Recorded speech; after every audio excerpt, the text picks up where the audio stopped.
navegadores portugueses são os seus heróis? O deserto sempre foi o seu mar. É de um conquistador que falamos. E de paternidade. José Megre é o pai do todo-terreno em Portugal. Será que tudo começou com os carrinhos de brincar? A coleção é que não é de brincadeira. Milhares de peças valiosas fazem a alegria do colecionador.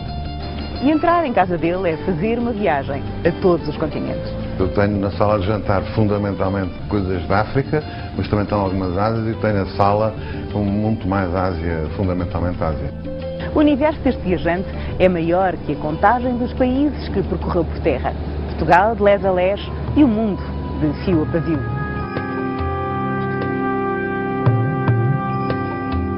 Segurem-se que vamos arrancar à velocidade de um homem que muito poucos conseguem acompanhar. Entre provas desportivas e grandes expedições à volta do globo, a contagem dispara. Eu calculo cerca de 3 milhões de quilómetros de condução nestes países todos, que começou pela Europa, aqui assim Portugal, e depois a Galiza foi a minha primeira viagem. Curiosamente tenho um diário dessa primeira viagem, feita há 50 anos com os meus pais, à Galiza, e que foi altamente excitante. Foi a minha primeira viagem fora de Portugal. Desde então, contam 50 anos de aventuras em viagem. Entre o trabalho como engenheiro mecânico, organizador de ralis e de provas de todo o terreno, lidera viagens de grupo que cobrem grandes tensões.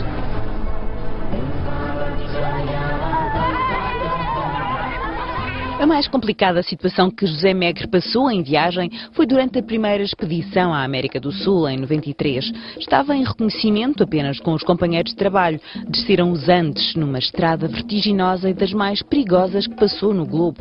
Mas nem foi esse o maior obstáculo.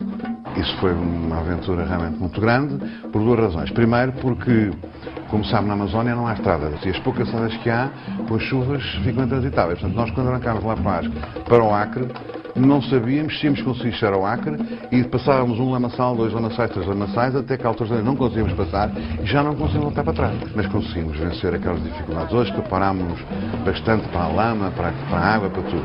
E depois a seguir ao Acre, havia uma passagem de um rio que também não tinha pontes, não tinha nada, e a única coisa que havia eram 2 pirogas e 2 tábuas para cada carro.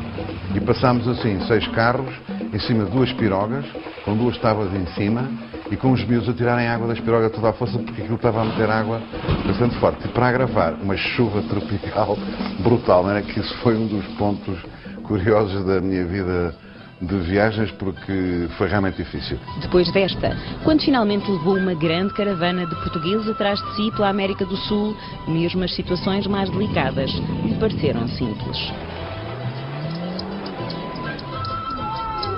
É assim que, se alguém quisesse fazer um filme sobre a vida de José Megre, teria que dispor de tempo e de orçamento ilimitado.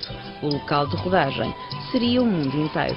O planeta é fascinante, é realmente muito grande, eu acho mesmo assim muito grande, e tem tantas pessoas diferentes e com uma vida tão diferente umas das outras, que eu acho que vale a pena uma pessoa arranjar uma maneira qualquer de viver sempre a viajar. Dito assim parece fácil, mas encontrar a fórmula financeira é essencial. E nem sempre este viajante teve uma vida desafogada. Nos tempos de estudante, a regra era poupar. Ao ponto de ter que trabalhar em restaurantes, em bares, em sei lá onde, para poder ter dinheiro. Ou então às vezes não comia, ou comia mal e vivia mal, para poder fazer umas coisas que eram mais importantes para mim do que comer. Mas antes das grandes viagens, Angola e a guerra colonial são o coração do percurso de José Megre. Foi voluntário para combate, como comando. E senti que se Portugal tinha este problema, eu tinha a obrigação de fazer e cumprir isto que era, no fundo, obrigatório para todos aqueles que não fossem bafejados pela sorte. Depois do conhecimento da guerra, seguiu-se a conquista das areias. E a década de 80, toda ela é à volta do Dakar e à volta da África Francesa, do deserto do Saara, da Argélia, do Níger, para o fim já a Líbia, o Mali, portanto países como a Mauritânia, foram aquilo que marcou o Dakar, portanto, as grandes travessias do deserto. Foi aqui que a preponderância em África. Temos ali coisas do país do Ogon, que foi um sítio que me encantou muito, exatamente, o Mali. Estes quadros foi uma descoberta que fiz em Addis Abeba, por acaso, numa loja muito especial. Esta cadeira é da Guiné-Conakry. Depois aqui temos umas cruzes das igrejas ortodoxas da Etiópia, misturados aqui depois com peças, digamos, de decoração mais feminina, mas que são desde Marrocos até ao Iêmen e vários outros países árabes.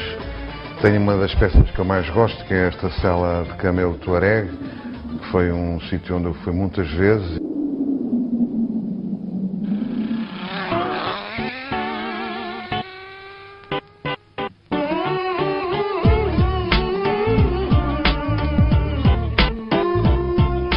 Bom, isto é um bocado a explicação porque é que a minha vida foram os automóveis.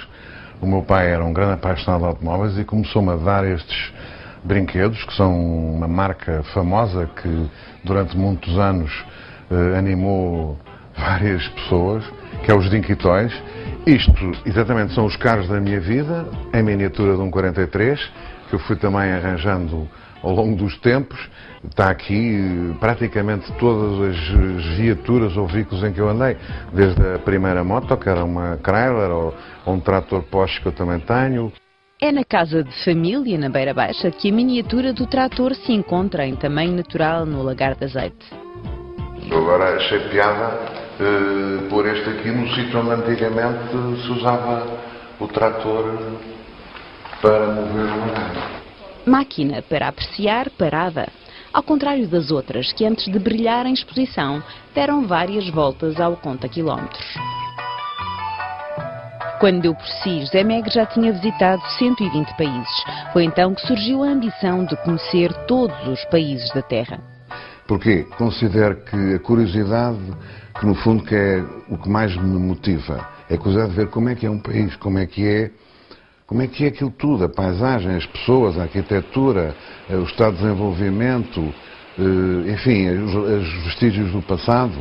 Dos 194 países reconhecidos como independentes, José Megre reconheceu todos, menos um. Os últimos 20 foram difíceis de conquistar, mas conseguiu ir e percorrer por terra países complicados como a Somália, a Serra Leoa, a Arábia Saudita, a Coreia do Norte, o Haiti.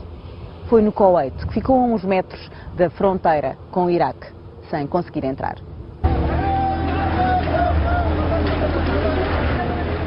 A burocracia pode ser o maior entrave, mas há outros obstáculos de monta, como quando é preciso passar uma longa caravana de carros portugueses, literalmente por cima de dezenas de caminhões nepaleses atolados, na única entrada por terra para o Tibete. A passagem não é canja e apenas um aperitivo para os escolhos que ainda iria enfrentar a grande expedição portuguesa, que já seguia desde Bombaim, na Índia, e iria até Lhasa, capital do Tibete.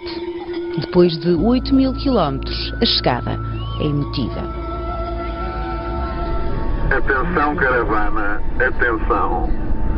Estou a avistar o Potala, finalmente. Diga lá quanto tempo andávamos a sonhar com isto. Olha, que isto é uma coisa para... Atenção, é solene. É verdade. Bombaim, Lhasa. Parecia mentira, mas é verdade. Foi tornou-se realidade.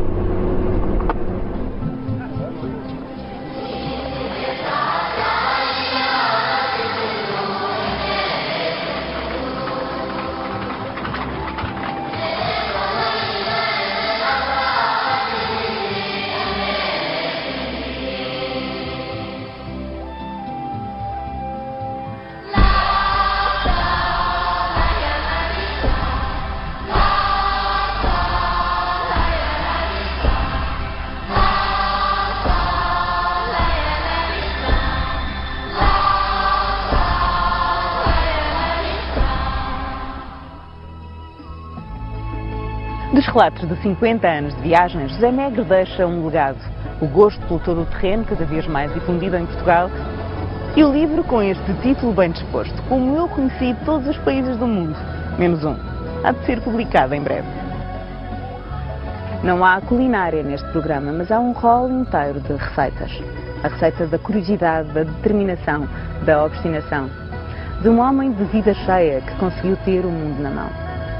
E se há poucos verbos no passado, nesta história, é porque a memória dos que nos são queridos se dá melhor com o presente. Até sempre, José Negra.